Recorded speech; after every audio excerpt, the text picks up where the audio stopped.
පන්දන් කෙලියට උත්තරගෙන ගිහි කෙලි පිටියට ආවා.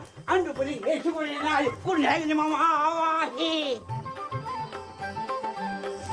මේ අර අපි වැස්ස වලහක දෙයියන්ට වාරයක් වුණානේ වැස්සෙන් අපේ ගොවිතැන්පත් රැකදින්න කියලා. ඉතින් අපේ ගොවිතැන්පත් වැස්සෙන් අපේ දෙයියෝ රැකදුන්නේ හින්දා අපි මේ වාරය ඔප්පු කරන්න ආවේ. යකු පිටියට ආවා. යක්කු පිටියට එන්න කලින් කට්ටඩිය වටේට වට කරලා හිටියේ.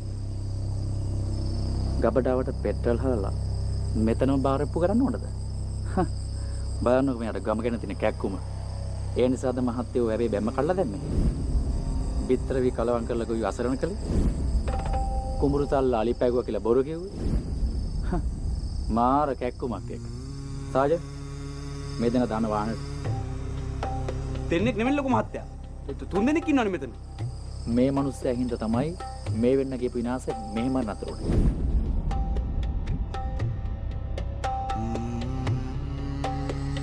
වාරයි නේ මල්ලි. වැව් බැම්ම කඩනකොට ඒකටත් මං උදව් කරා.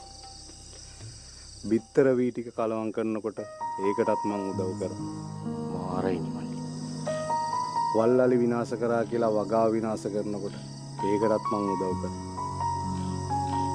හැබැයි ගොවියෝ දුක් මහන්සියෙන් ඉතුරු කරගත්ත මේ වී ටිකට ගිනි තියන්න හදනකොට පවුල් කීයක් අසරණ වෙලා ළමයි කී දෙනෙක් දුක් විඳිනවද කියලා මතක් වෙනකොට මට ඒකට හිත ඉද දුන්නේ නැහැ මහත්තයෝ. මට සමා වෙන්න.